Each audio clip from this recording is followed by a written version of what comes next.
A very good afternoon to everyone. Welcome to today's session on when to see an IVF specialist. To speak on the topic, we would like to welcome Dr. Parimalam Ramanathan, our in-house senior consultant, obstetrics and gynecology.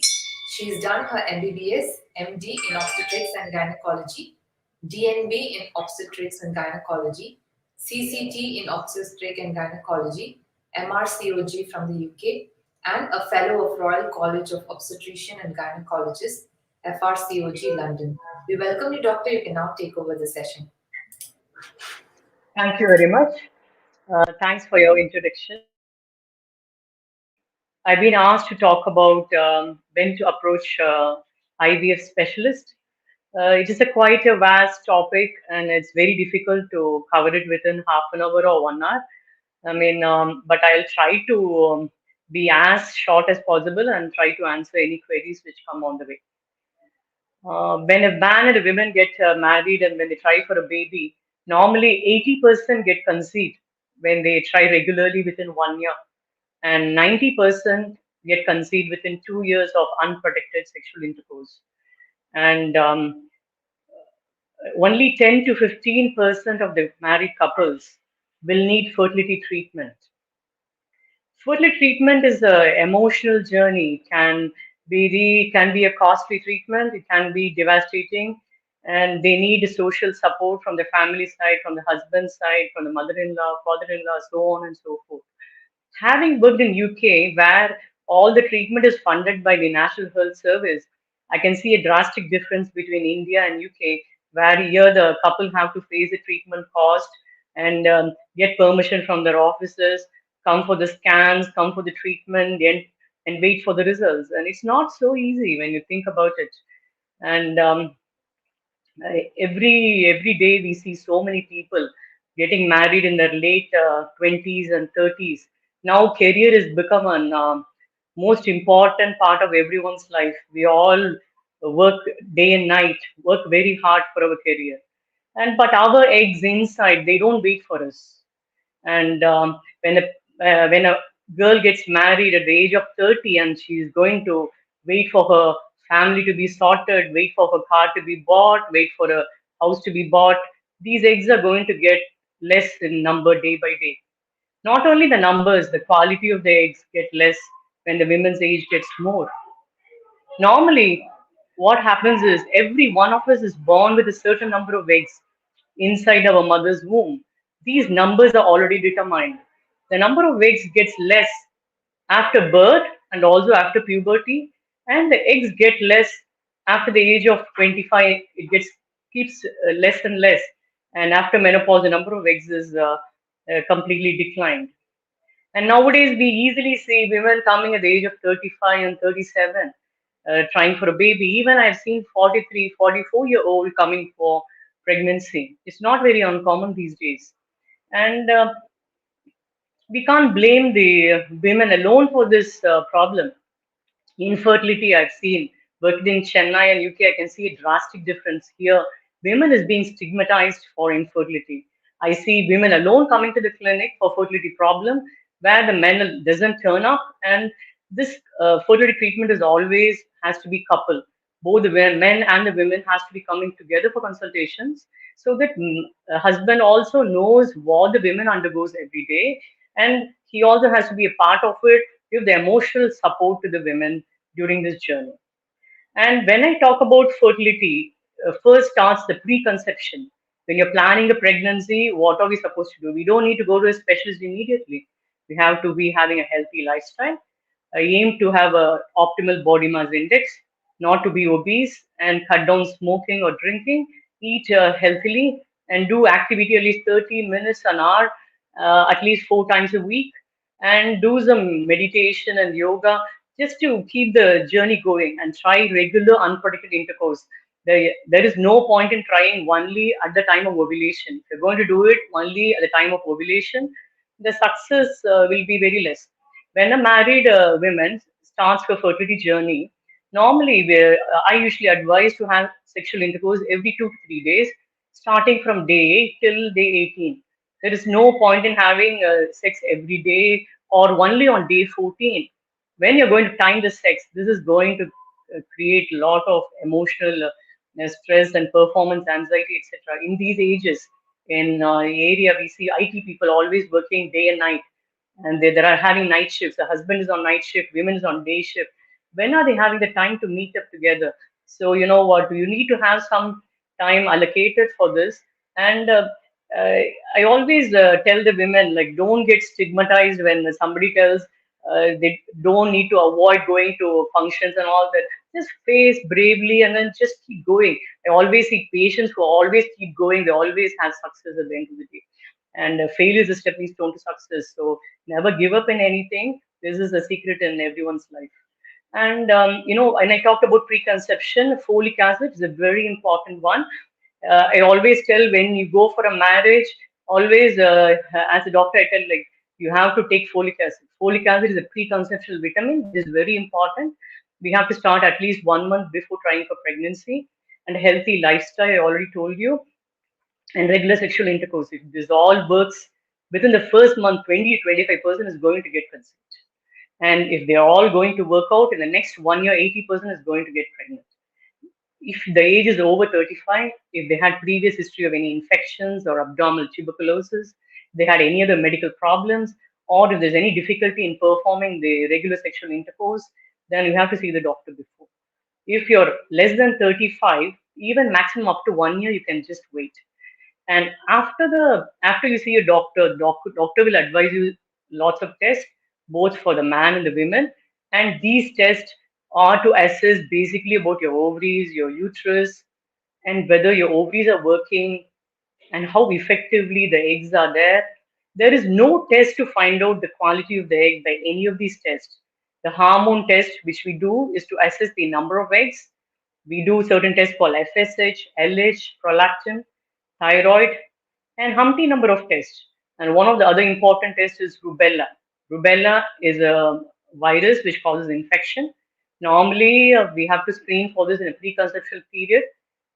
And if the woman is not immune to rubella, we always advise her to have a rubella vaccine. This has to be done ideally before even planning the marriage. And another thing is to have vaccination for HPV before the marriage. These are all the pre-marriage vaccines which has to be offered. And these days of COVID, of course, COVID vaccine is a must, and there is no need to avoid the vaccination because you're planning pregnancy, because you're pregnant, so on and so forth. And so once you have had the preconceptional planning and you're adopting a healthy lifestyle and taking vitamins on board, trying naturally, if things doesn't work out, okay, let's take 6 months if you're over 35, or if you're over, if you're less than 35, up to 1 year, then you go to a doctor. But if you're anxious due to some reason, you can go for certain basic tests. I usually don't advise loads of tests. First, I tell like don't come to a specialist unless it's really needed. If you're going to go to a specialist, going to have emotional trauma, it's not easy to go into a doctor. I mean, I tell like you try naturally as much as possible. If things doesn't work out, why can't we try for simple treatments before even going for IVF? So why can't we try for what we call as ovulation induction, giving simple medicines like drugs and trying naturally? And if this doesn't work out, normally we try for 6 months. The time scales we give like natural conception for a year and then 6 months with ovulation induction. And after 1 year, we have to do a certain test. One of the other tests is semen analysis, and the male partner has to be cooperative for that. And we give some special instructions how to do it. And this we'll be able to assess the sperm count and the sperm motility, morphology, etc. And if there is any problem with any of these parameters, we usually give a lifestyle advice. For example, avoiding very tight underwear, avoiding smoking, avoiding drinking, and having a good sleep at least 8 hours a day. And try to do some activity, at least aerobic activity, 4 to 5 times a week, 30 minutes per day. It's usually advised. If and we give some multivitamins and antioxidants. And if this doesn't work out, then we do the other test. Normal sperm count, the WHO is 15 million per ml, and the motility has to be at least 40%, morphology at least normal 4%, And if this doesn't fit, normally we repeat one more test after 6 weeks. And if the next test is also problematic, or there is finding low parameters or absent sperm, then we do the other specialized tests. And when we talk about the female partner, one of the very common causes in India in this area is PCOD, polycystic ovarian syndrome. You must have heard about it. And this is a very common thing. And I always see a patient coming with a report done elsewhere, diagnosis of PCOS. PCOS is a complex of symptoms and scan. PCOS can't be a scan diagnosis, and this mistake is being made by even by gynecologists everywhere. And PCO is nothing but polycystic ovaries is a scan diagnosis where ovaries are enlarged with multiple small follicles. Follicles, what we mean is nothing but they are all black. They're black dots in scan. For you as a patient, you will see some black and gray. You'll be wondering what this doctor is talking about. Every month, a woman has a period. The period comes every 28 days. Some people, the period can be early, 21 days. Some people can be up to 5 weeks, 35 days. Any period between 21 to 35 is considered to be regular. But if you don't have periods for months and months, then it's considered as irregular periods. PCOS has three components. One is a scan component of polycystic ovaries. Another component is periods. They don't have periods or irregular periods. Third component is they're having um, some symptoms of high androgen, like hair growth in unwanted areas. When they have two out of these three, they are supposed to have PCOS. PCOS component is very common, I told you, and it's basically a lifestyle problem. And you have to be active, and you have to eat a sensible diet which contains less carbs, more protein, less fat. And this can be sorted with lifestyle in most of the people. To my fertility patients, I always stress on the component of lifestyle more and going for simple treatment and then giving time before even going for IVF. And let's talk briefly about IUI because I can't talk the whole thing on fertility. IUI compared to IVF, just a little bit of comparison. IUI is a simple treatment. IUI is nothing but intrauterine insemination. Basically, what happens is when there is a problem in having sex, or when there is a problem with mild problem with a male factor, I mean mild semen problem, or if they're having PCOD, or PCOS, both the same, or if they're having mild endometriosis, or if there is when there is absent sperm, we use the donor sperm. And if they have the normal fallopian tubes, has to be there. You know what? There are three things involved in fertility. One is eggs has to be released. Number two, fallopian tube must be open. Number three, the sperm must be normal and be able to reach the fallopian tubes. If the fallopian tubes are blocked, IUI is not the right treatment for you. It's not. And if you have the criteria fitted, if you have a normal fallopian tube with the normal hormones and your age is less than 30, early 30s maybe, not over 35, and or sometimes you might not have a reason why you're not getting pregnant. It is called unexplained infertility. This is quite frustrating. They are doing a humpty number of tests. Everything is normal. Why? Why I'm not getting pregnant, doctor? This is quite, people want some reason why it is not happening. If there's no reason, they get frustrated even further. And so these people, we can offer IUI. IUI is simple treatment. The cost is very less. Cost can be around 10,000, including scans, injections, etc. And the success rate when you talk about IUI is 15 to 20%. Because it's simple, the success is also simple. It's only 15%. And the side effects of the IUI, they can have minor side effects due to medicines, or they might have little cramping while doing the procedure. But IUI can be offered maximum up to 3 or 4 cycles. As a fertility specialist, I don't recommend more than 3 or 4. Usually, within a couple of cycles, they get pregnant.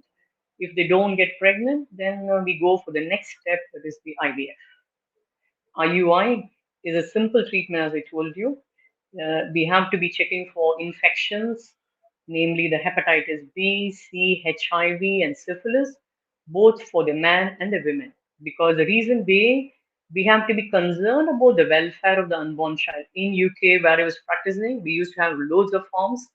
One of the forms is welfare of the unborn child. As a doctor, as a fertility specialist, you have the onus to assess the health of the man and the women, as well as health of the unborn child, whether the child is going to be born with any genetic or chromosomal problem, whether are you doing justice by giving treatment for this couple. If she's going to be 120 kilogram, are you going to be sensible to make her get pregnant?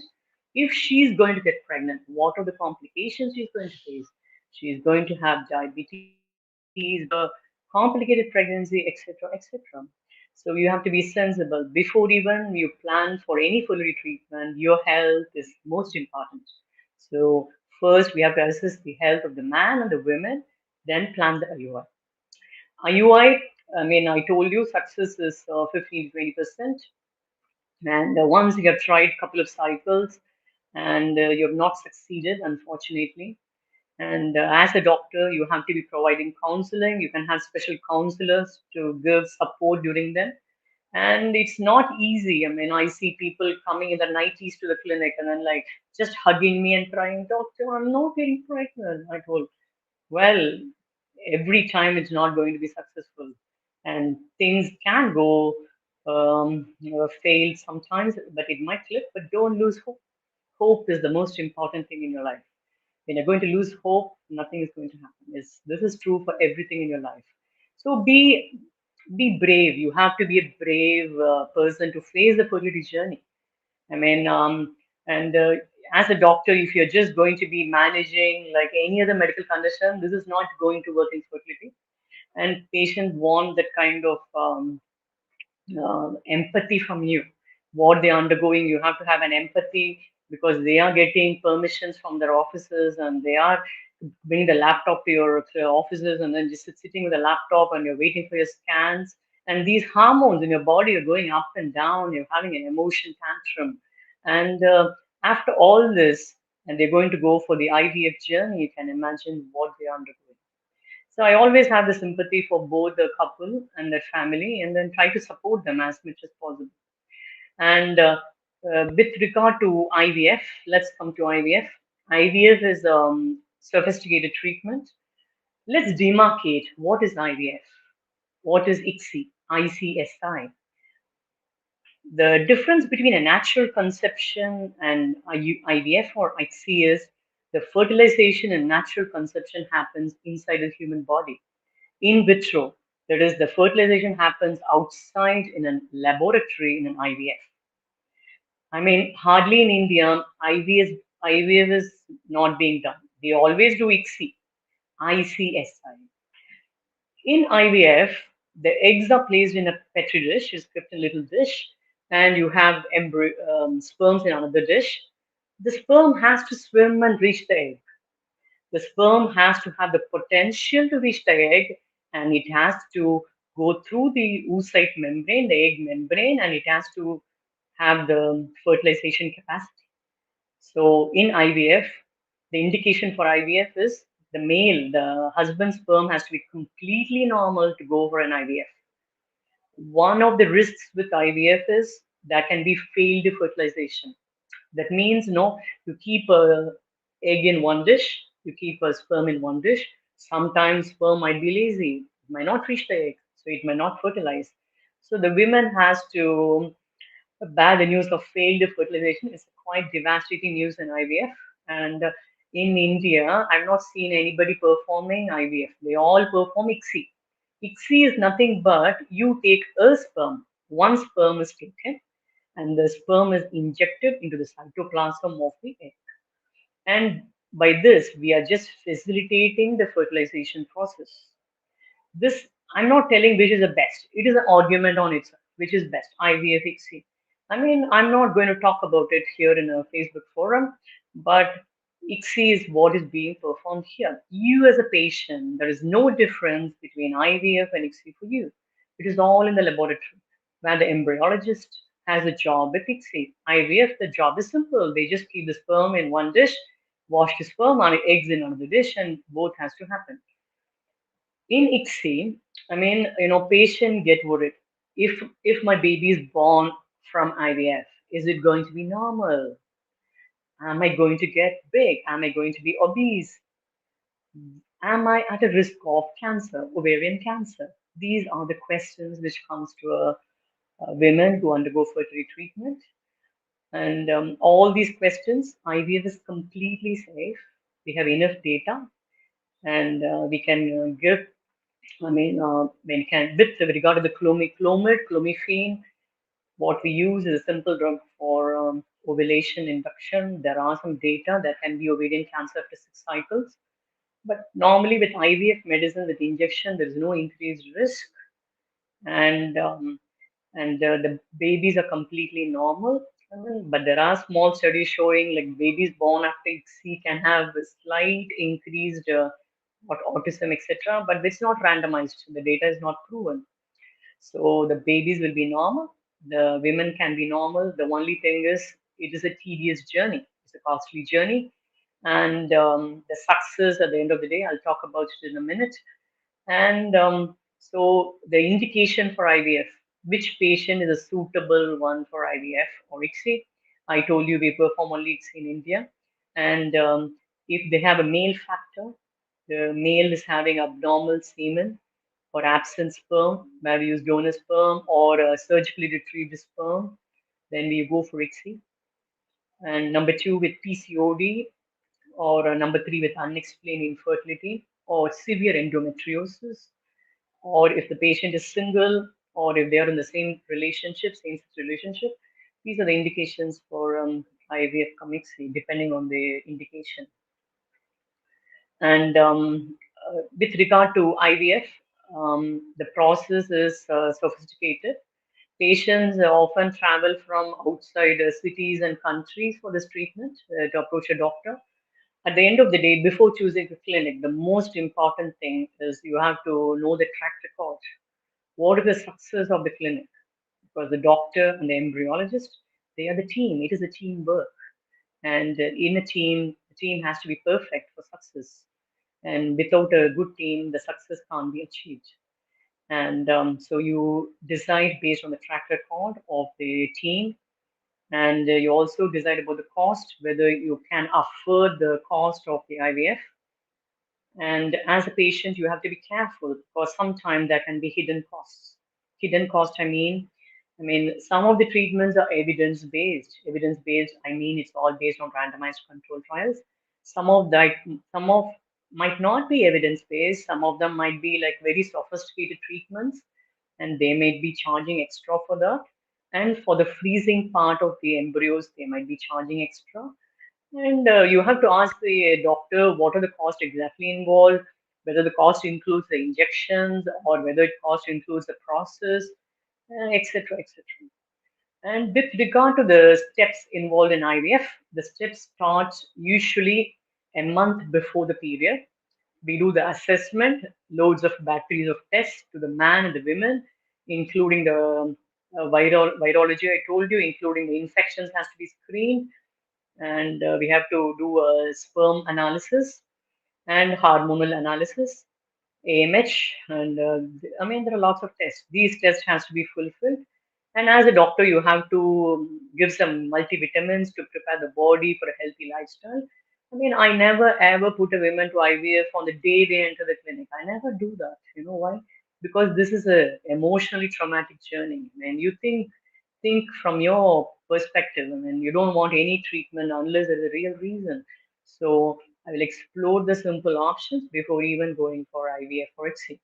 But some women, they don't have choice. We have to do that. Once they are selected, then the treatment depends on the protocol, depends on what protocol you're going to use. There are lots of protocols. The simplest protocol is a short protocol which starts with the beginning of the period. Sometimes we give injection before the period to control the period or gives them tablets to control the cycle. And then once at the beginning of the period, the number one process is we do a ultrasound. We do a scan, transvaginal scan. This is to assess the ovaries, whether they have any cyst. We assess the uterus, and then we start them on some injections. These are called gonadotropins. This is to stimulate the ovaries. Ovaries are having eggs. We give some injections to stimulate to eggs to be developed. This is the traditional IVF. Okay. Then what we do is we ask the patient to come every day. Every day, what we do is we give the injections. And if the patient is comfortable doing the injection on her own, we can ask her to do it. But sometimes it might be risky to do that, depending on the patient's comfortness and her intelligence. We can allow that to do. Then we scan them on day 6, day 8, and day 10. Alternate day I usually scan, but sometimes I scan every day based on the patient.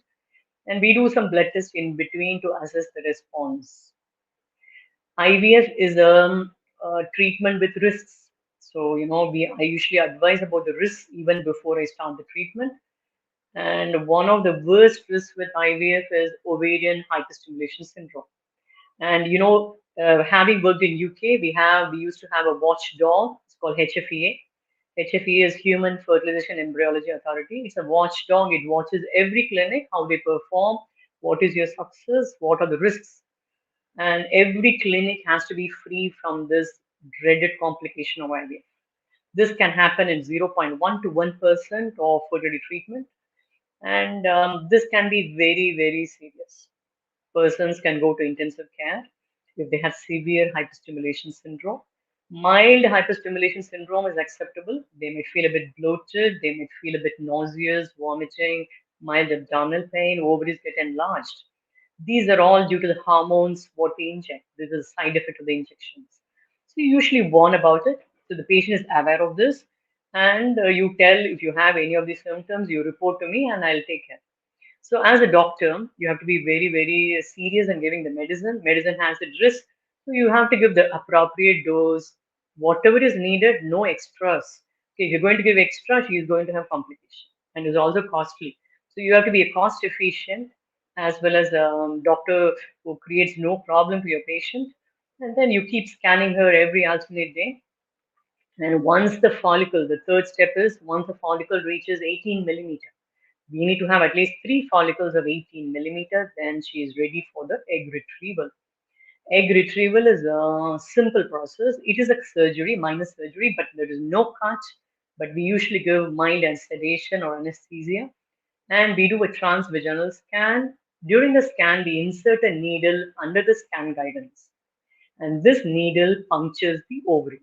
Inside the ovary, we have the follicles. Follicles are nothing but dark black circles in scan. And we collect the fluid from these black circles. And the embryologist, now comes the role of the embryologist. Embryologist, what they do is they examine the fluid, whatever is collected, they check for any eggs. And the number of eggs, normally we aim at around probably around 10 to 12. We don't want too many eggs. Too many eggs is not going to be good. Too less is also not good. But of course, the number of eggs all depends on the age of the women. It also depends on your hormonal status and the amount of medicine you give. And once the egg collections perform, we know the number of eggs on the day of egg collection. Egg collection is usually a outpatient. It's not as like a daycare procedure. Patient comes from home in the morning and fasting. The egg collection is usually done in the morning. She go home later on in the day to the home. She can have a normal life on the day. She might have mild pain, mild cramps here and there, but usually not much of a problem on the day. Then comes the anxiety. The next day, you will know what is happening. How many eggs are being fertilized by the sperm? On the day of the egg collection, the male partner has to give the sperm. Usually, we use a fresh sample, but we also have a backup of the sperm sample just in case if we have any problem on the day, we have a backup. And once the sperm is collected, it's being washed, and then the embryologist, once they're happy with the semen preparation, they inject the sperm into the egg. It is all done on the same day of egg collection. The next day, I told you, the embryologist examines under the microscope. This is the traditional IVF I'm talking about. He or she examines under the microscope. She knows how many eggs are being fertilized. Normally, the eggs which are mature, they are only injected. If you had an egg collection, if you collect probably 12 eggs, not all of them will be mature. I usually counsel my patients. I mean, at least we aim around two-thirds to be mature, that's good enough. But not all of them will be mature, and not all of them will be fertilized the next day. At the end of the day, if you have collected 12 eggs, if you have three or four going for day five embryo, then it's good enough. You know why? The reason is not all the eggs are destined to be a babies. Got it. So what happens is the next day the embryologist examines and then she gives a phone call to the patient as well as she gives a phone call to the clinician. How many embryos are developed and how they look like. They usually use a grading system. And the next day he or she looks at it again on day two. The next day, the day of egg collection is day zero. They look at it on day one, day two, and day three. And if they have met the criteria, if the embryos are good enough, they allow for day five. Day five is what we are aiming for. Day five embryo is called blastocyst. The embryo, how long you leave, it all depends on the quality of the embryos. It also depends on the how the embryologist is comfortable within their lab and also their numbers. So once we are happy, then at the end of day five, we know how many embryos we have got. I mean, there are two ways of doing the embryo transfer. One is a fresh embryo transfer, where we do embryo transfer on the same cycle as the egg collection. Another one is called frozen embryo transfer, where we freeze the embryos, we give a break period, and then they do it. I mean, nowadays, all the IVF units are mostly going for frozen embryo transfer. The success with frozen embryo transfer is much better than fresh embryo transfer in most of the units. But I would say it's entirely up to the clinician and the patient and the embryologist regarding when to transfer. If a patient has had too many production of eggs, then usually they freeze all the embryos. They transfer the embryos after a break of 1 or 2 months. And with regard to the IVF, then comes the real real thing. What's going to happen? Am I going to get pregnant? Once the embryo is transferred, the 2 week wait is like a it's very very difficult for a woman to undergo. She's always in anxiety, googling here and there. I would advise not to google anywhere. And once she knows the she's pregnant, that will be known only after 2 weeks after putting the embryo. And we usually do a urine test as well as blood test to know whether she's pregnant. And once she's pregnant, we serially follow her up with blood test, and we do a ultrasound at 6 weeks. That will be like 4 weeks from the embryo transfer to know whether she is pregnant and where the pregnancy is. Once she is pregnant, she is like any other pregnant woman, but we give some extra medicines to support a pregnancy up to 3 months. Once the placenta is, takes over, then we usually stop all the medicines and we manage her like any other women. And I told you about IVF. One of the risks with IVF I mentioned is ovarian hyperstimulation. One of the other risks with fertility treatment is multiple pregnancy. You can't take it less serious about multiple pregnancy. Two in one, people get very happy, but there are risks with multiple pregnancy. There is a risk of preterm labor. There is a risk of early delivery, needing admission in neonatal intensive care units, and there can be difficulty and challenges in managing the pregnancy and labor and delivery and post delivery. As a fertility specialist, you have owners, should have protocols strictly in place with how many number of embryos you're going to put in. I usually put two. I mean, having worked in UK, they have strict guideline to put only one embryo, which is called single embryo transfer. I have had patients requesting single embryo transfer. I'm happy with it, but as long as they can afford for the frozen embryo transfer cost, it's fine. I mean, the data are showing both are equally good. I mean, so once the embryo is put in, once you've waited for 2 weeks, once you know pregnant, and the couple is over the moon, but it doesn't stop there. Once the patient achieves a live birth, live healthy baby, that is a success with IVF treatment. I mean, you have to be very careful when the patient tells, when the IVF unit tells the success with just a positive pregnancy test, it's not good enough. We always have to aim for a healthy living child as a outcome after fertility treatment. And with regard to the success rate, everyone wants to know what is my success after IVF or ICSI? What is my success? The success depends on the age of the women. Age in early 30s, you can very confidently say the success can be around 80%, sometimes 90%. But when the woman is over the age of 40, we are talking about single figures, less than 10%. And I have not talked about the high funda treatment of IVF, like embryoscope and like PGS, PGD, etc. It is a topic on its own. It will involve a lot of time. Uh, and one of the things I want to stress is not all women will need IVF. I mean, I have seen couple in my clinic where they've not even consummated and trying for baby coming for IUI. And thorough history taking is very important. You should be very, very open with them, and patients have to be open with the doctors. Doing simple things can make miracles. And once the patient is ready for the journey, and then go for it, and always give a emotional support for her. And any other questions is open to the forum, and I'm happy to answer.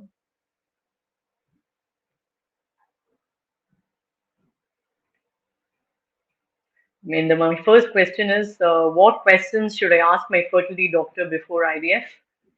I mean, first, I mean, you should have a thorough consultation and explore the other simple options, as I told you, going for simple lifestyle changes, controlling the weight, taking multivitamins like folic acid, and doing the test to find out what is the reason for the infertility. And have you tried the simple options like ovulation induction or intra-uterine insemination before going for IVF?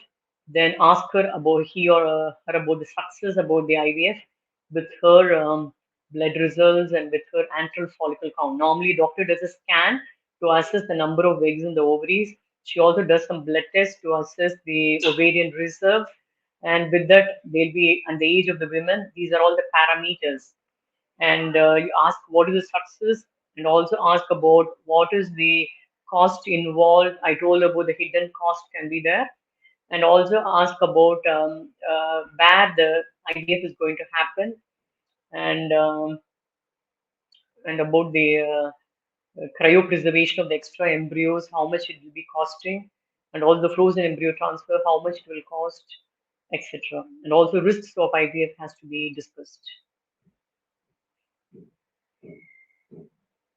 Is infertility curable with changes in lifestyle, doctor?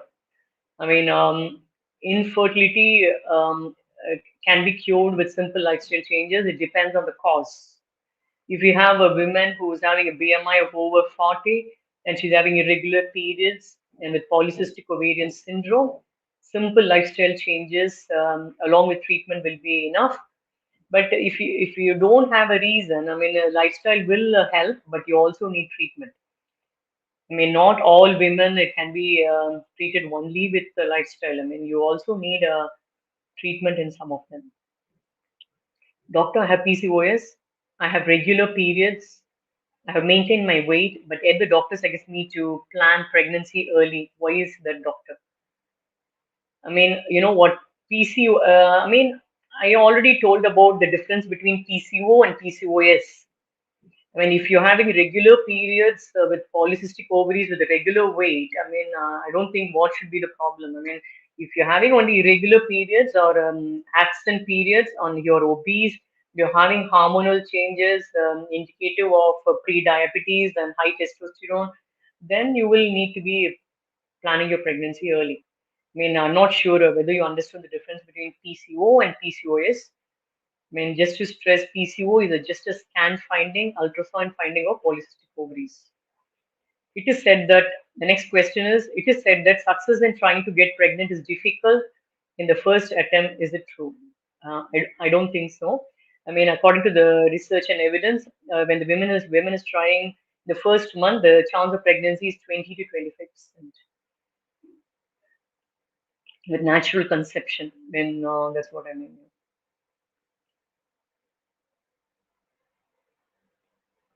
Thank you so much for giving me the opportunity to share my thoughts. Thank you. Bye.